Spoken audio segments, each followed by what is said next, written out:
Hi, I'm David with EV World News. We're talking about electric vehicles, green energy, and the stock markets. And I'm back today with our resident engineer, Mike Herzog. How's it going, Mike? Hey, I'm doing great, David. It's been a couple of weeks, I and I was know. thinking it was going to be a couple more, but my travel plans kind of fizzled out there. So we're here live in Yeah. studio. Well, we've been making some changes, trying to, you know, update some of the dates for doing things. And it's just like Bill's had a wild schedule. I've had a wild schedule. Last week I traveled for a meeting down in Mississippi and with a was it planning and zoning, and and I had actually canceled the trip twice, and finally did this one. Not enough people to make a quorum. Oh, They canceled the meeting like 5 minutes into the meeting. So awesome. I have an engineer with me. Yeah. I have the people who we bought the property from, who've been working on the planning for the property for like 20 years, Hmm. and a neighbor and some other people all came, and it was really. It's like, really? They had 7 people, and 3 showed up, and they needed 4. And it's like, you couldn't get Yeah. somebody on the I phone. love it. I'm smiling. I work with a fair amount of small towns, and we had one of those where they didn't have a quorum because somebody had to watch their kids. So it was a small enough town where somebody that was just sitting in there watching them, and you say, "All right, I'll go grab her, down the street, and I'll watch her kids for 45 minutes so she can come in."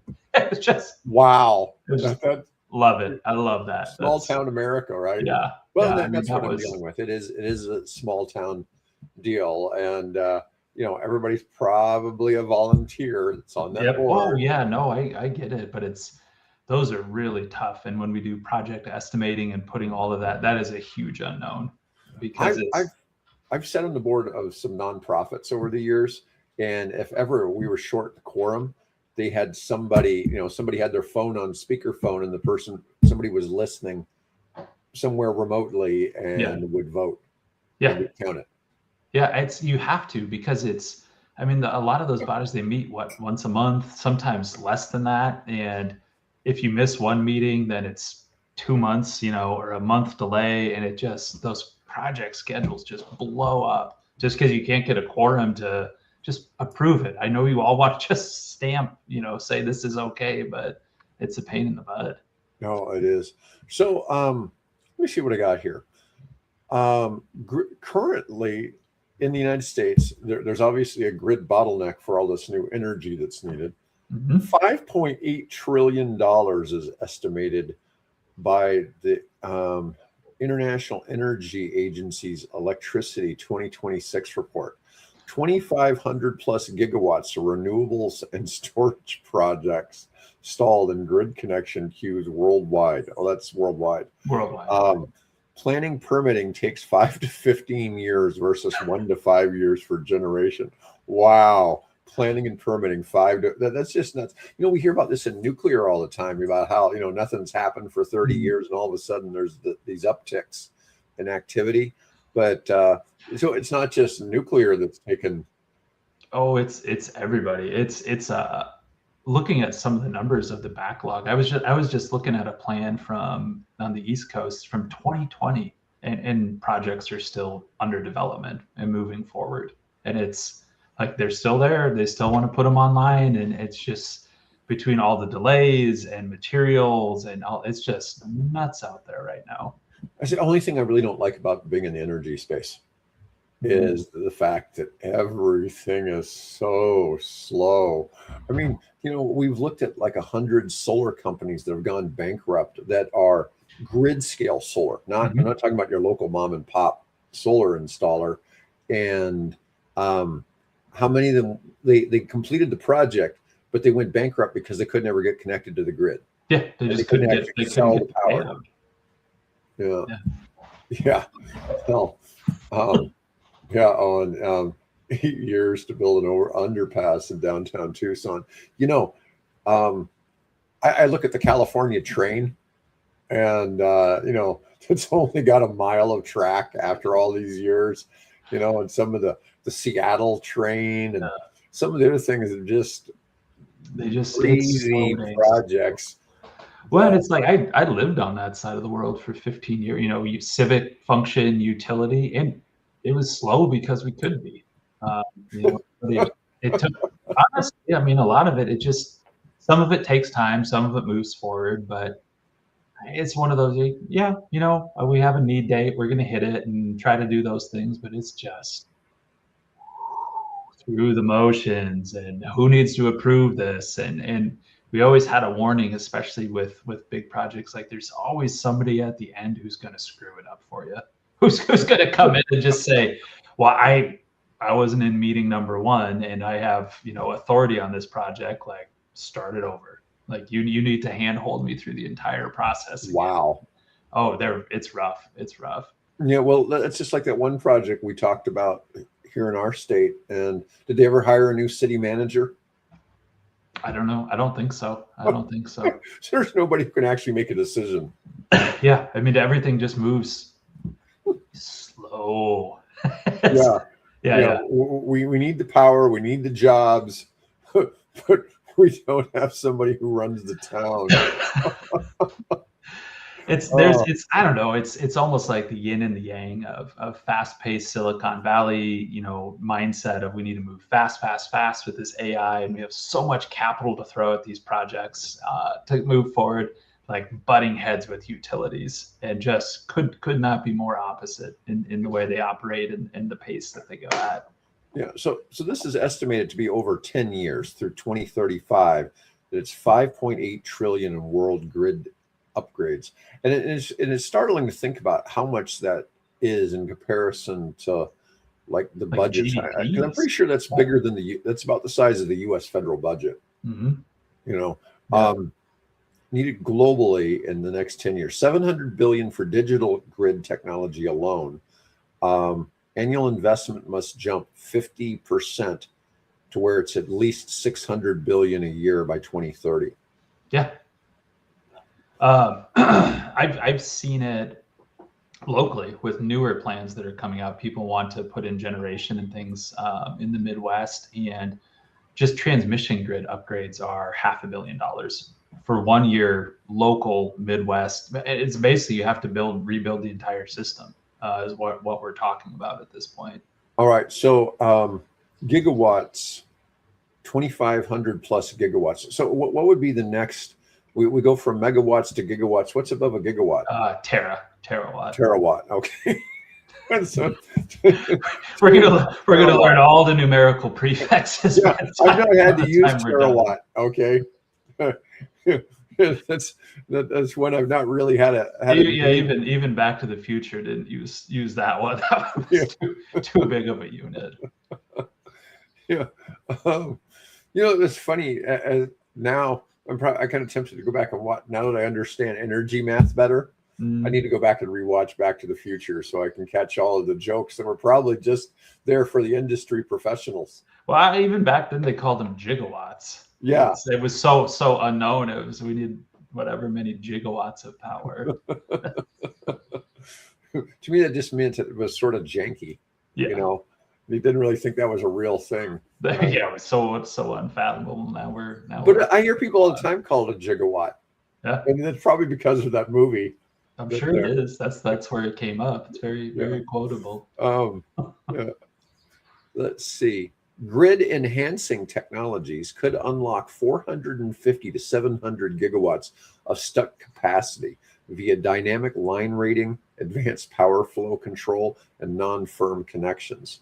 I'm hesitant about those. I'm very hesitant about what that means. And the understanding of grid enhancing technologies, dynamic line ratings. At some point, you have a physical limitation on how big the line is, and so many of our limitations are that it's the wire is only so big; it can only carry so many electrons. Now, is it full all the time, and we treat it like it's the worst conditions all the time? Yes, around the margins, this helps. This absolutely helps and improves flows, and you can be more flexible. But when the grid really, really needs the power, when everything is stressed, that does not help. It does not help because it's already stressed. It's already full. It's not you can't change any of it. Now that's a lot of this is in response to just better technology and better monitoring, and we don't have to make some of these assumptions. But in the worst case models we have, like this does not help. It doesn't help those. So wanted to talk, we always love talking battery technology. Mm-hmm. So sodium ion batteries are rising and solid state batteries are stalling. This is coming to us from MIT Technology Review. Sodium ion batteries are down to $59 a kilowatt hour. LFP is only $52 a kilowatt hour, but a typical lithium ion battery is at 74. That's so wild. the traditional lithium ions are more expensive currently than LFP or sodium. CATL is launching the first sodium passenger EV in the middle of this year, so it must be coming up pretty quick.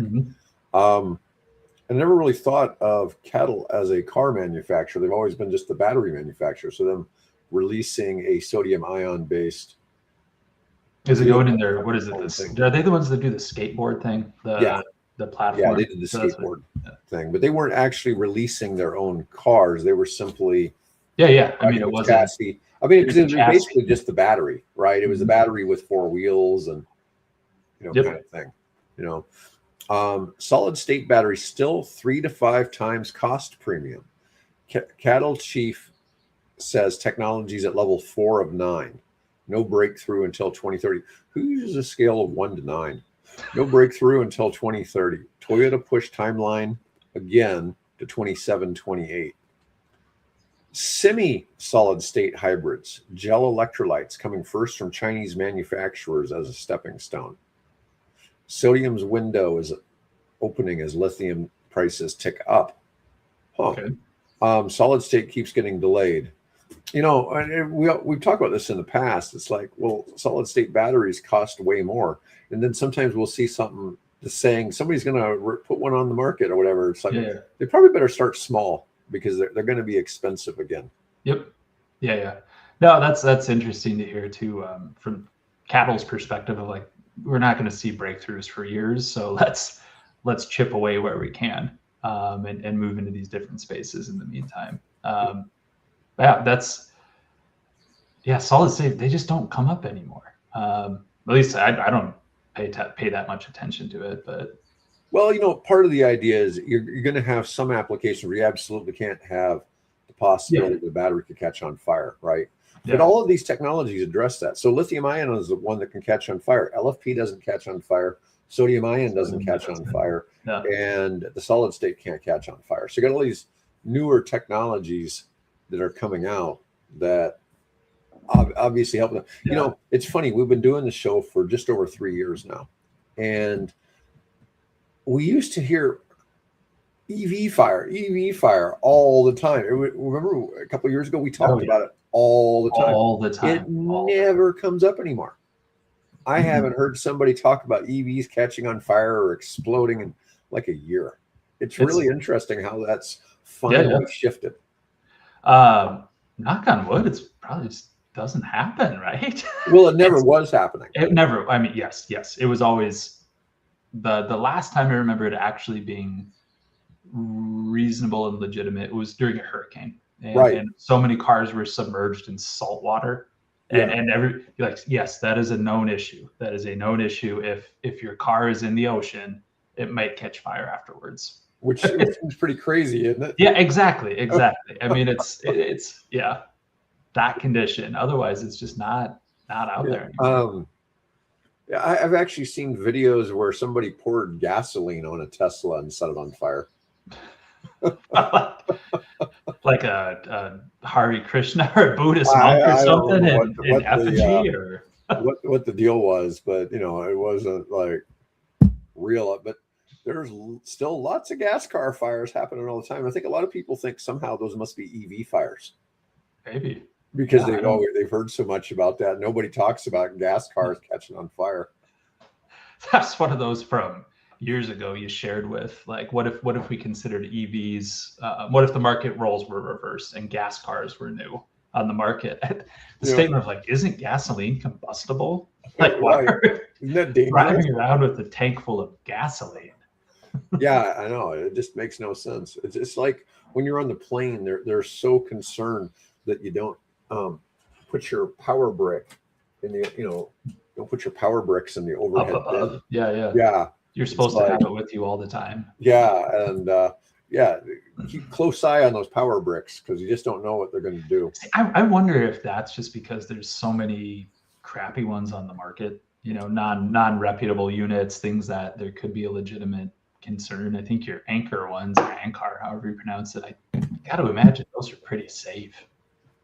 Yeah, I don't even know what brand this one is, but this one's awesome.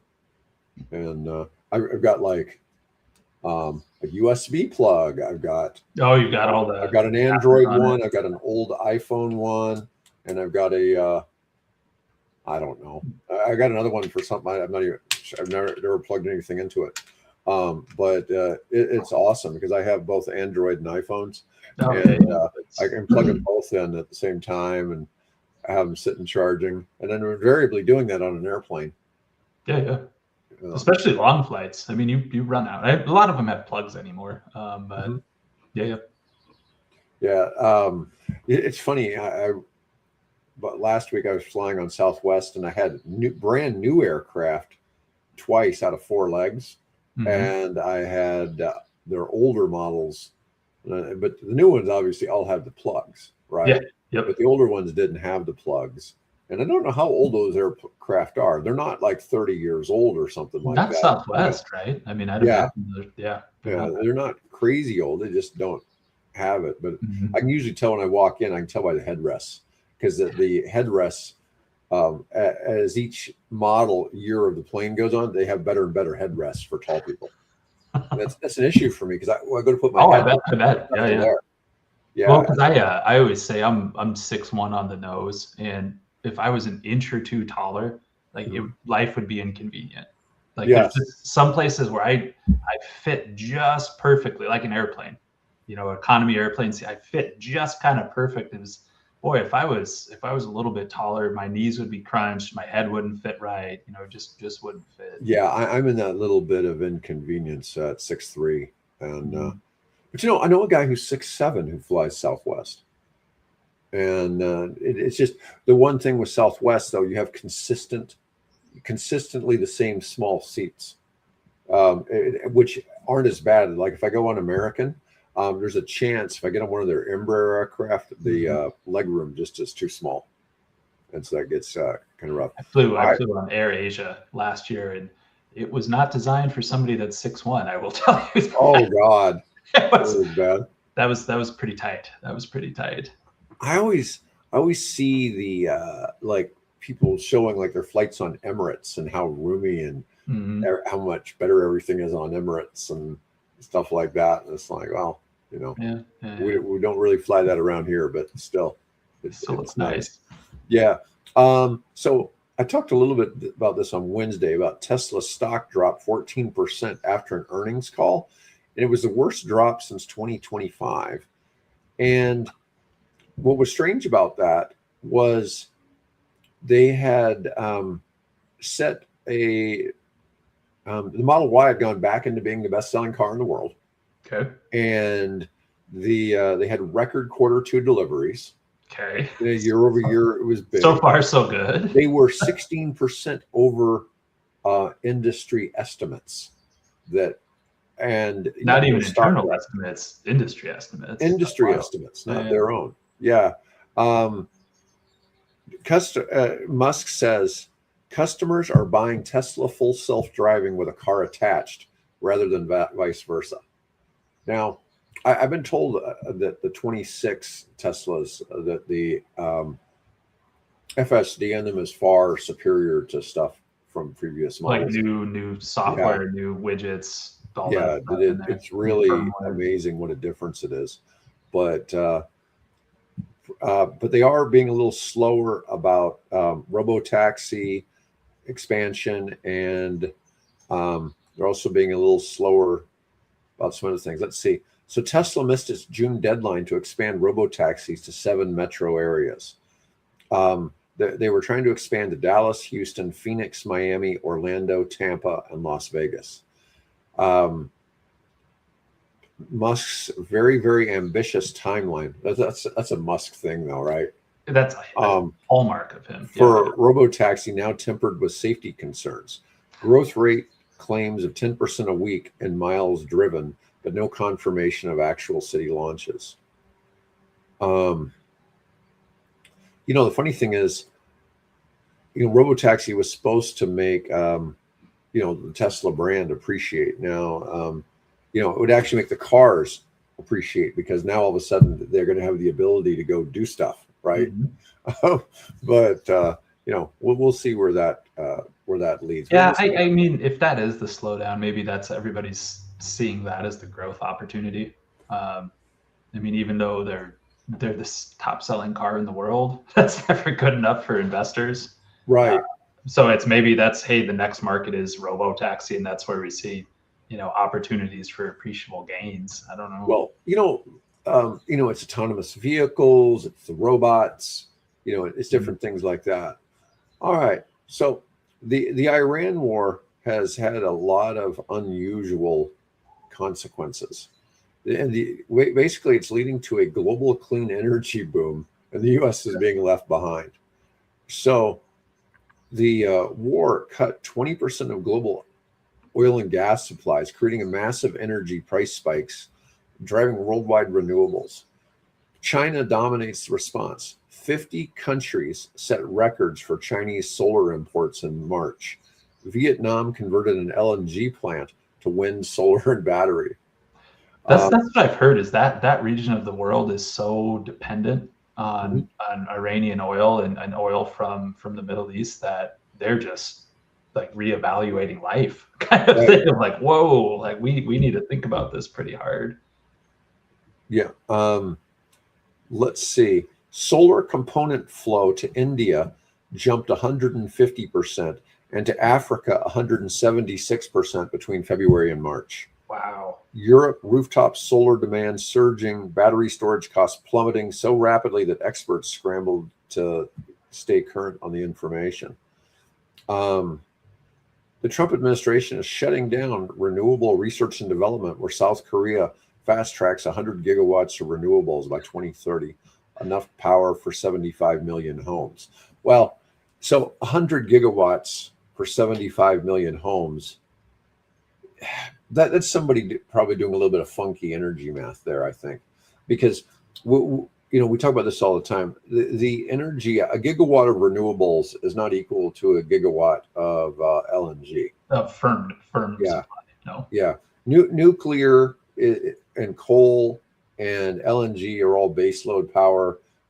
And so when you talk a gigawatt of one of those, you're talking a 24/7 gigawatt. Yep. But when you're talking renewables, it's just when it's when it's going. So it's always been a knock, and a legitimate knock against renewables, when you frame them as energy, like they're doing in this context. Like, you bet, if your period's a year kind of thing, and this asset produced this much energy, this many homes needed it. Yep, it covered it. Yep, we covered the demand we covered the energy use of these homes, but you didn't necessarily cover the demand of those homes or the capacity.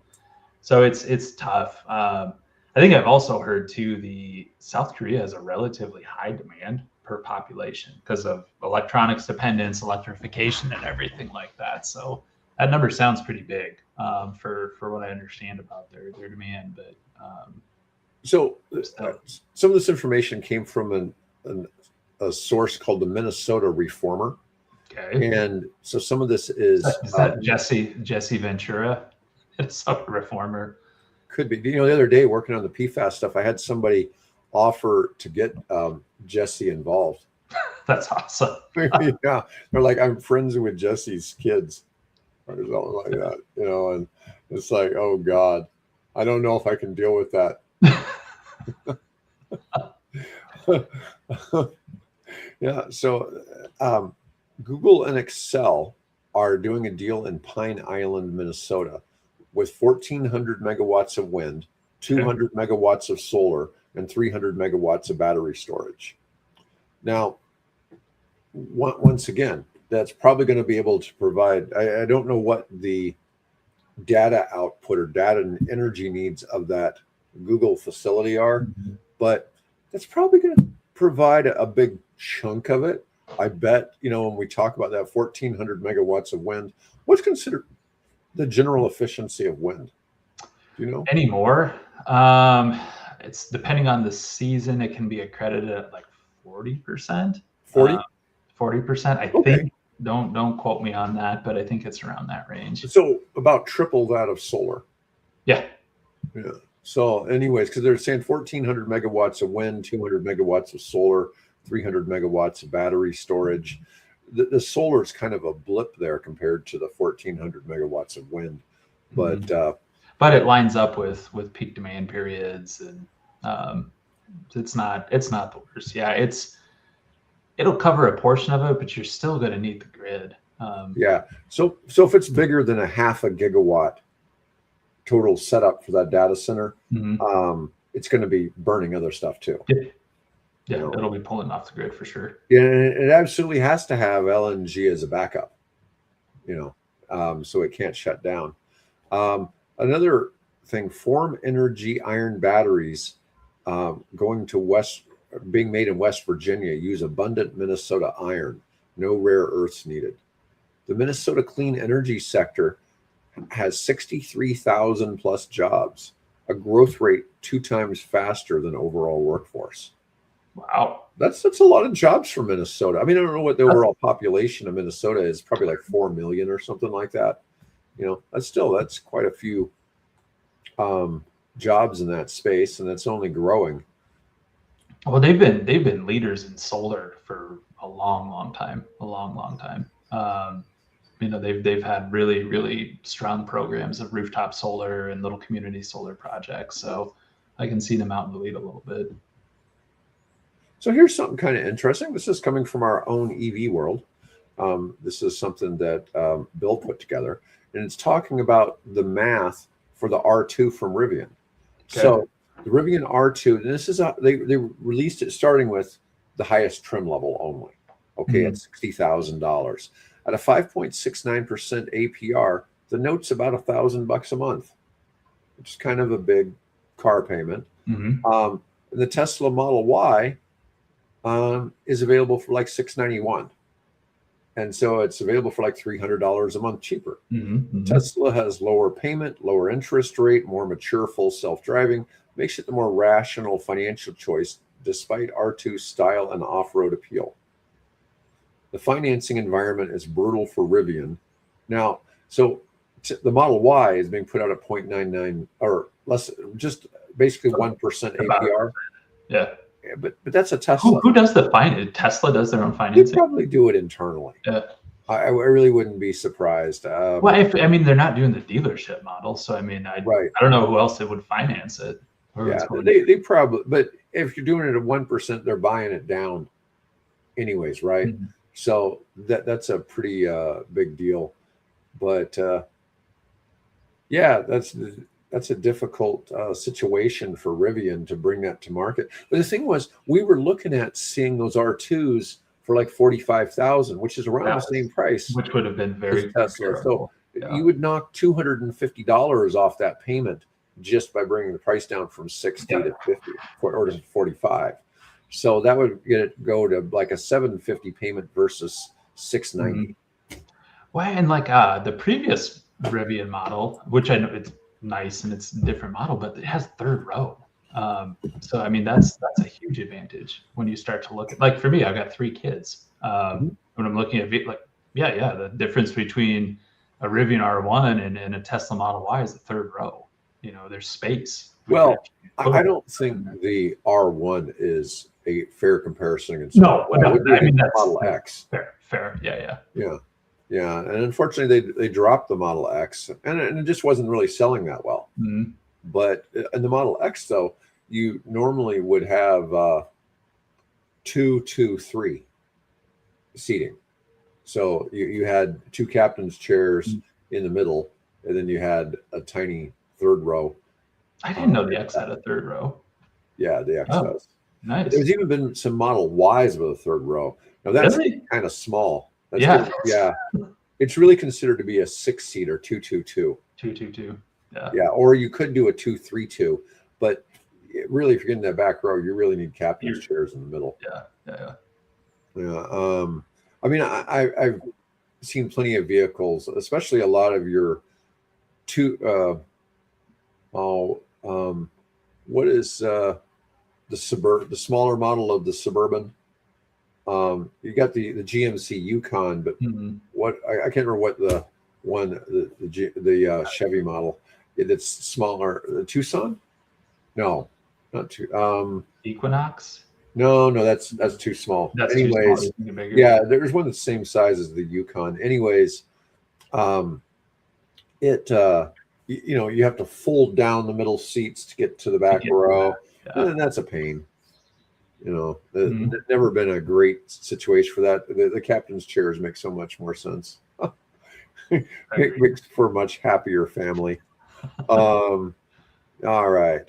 Another EV World article. America built the EV dream and China is driving it.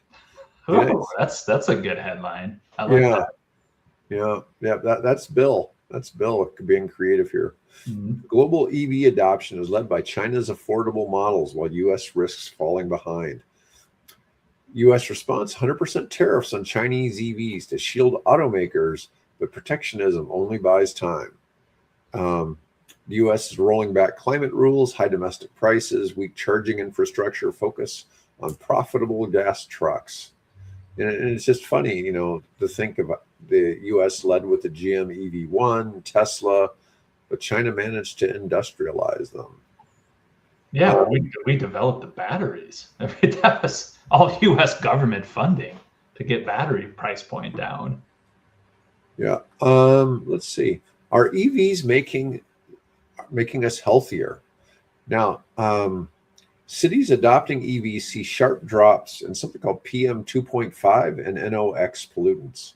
I don't know what PM 2.5 is, but measurable reduction in respiratory and cardiovascular illnesses, major long-term healthcare savings from improved air quality.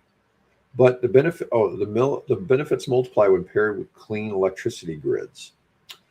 Battery mineral extraction impacts remain a challenge. Coal-heavy grids reduce overall benefit. Now, I had something kind of funny that was another one that is kind of a hit against EVs that Bill published. Beijing's war on smog. EVs get the credit, but coal got the results. This one's kind of funny. So Beijing's cleaner air is not primarily just due to the fact that 50% of car sales are EVs, despite the popular narrative. The real driver of the cleaner air, they're having an aggressive war on coal. Heavy industry upgrades, relocations, regional dust controls, and cleaner grid have significantly improved Beijing's airflow. EV buses and taxis help street level pollution, but industrial changes drove the turnaround. Be interesting to see how some of these cities. Do you remember during COVID how people were posting pictures of like these views of, it was like Mumbai or something, right? Like was one of the big ones. Well, they could see the Himalayas. Yeah. And they hadn't been able to see, how the sky opened up and they could see out into the distance, and how much better, people's views got when all of a sudden cars weren't on the road anymore. Yeah. And all these cities cleaned up. And this was always one of the kind of fascinating things. If you're driving to Las Vegas from one of the surrounding communities and you drive over, usually over a mountain pass, then you turn down to look into the valley, there's always a cloud over Vegas hanging up over it. Yeah, and it's just the smog. And it's funny to think about, if everybody really was driving EVs, would that go away? In Vegas, I imagine it would, right? Yeah, Since they're so hydropower dependent. Like there's no major manufacturing there. There's no, coal power generation, I don't think. No. There's something kind of interesting about Vegas. Every one of the casinos is its own water district. Oh, yeah? Yeah. And it's interesting because they're all classified on different numbers, but because they stay so full, they're able to basically kind of claim a population related to being a full casino. And some of them are like 19, 20,000 people. Wow. I mean, it's a lot of people. I remember like Bellagio and Venetian. Some of those really were much larger water districts than I expected them. And they all get water from Lake Mead, which is infested with PFAS.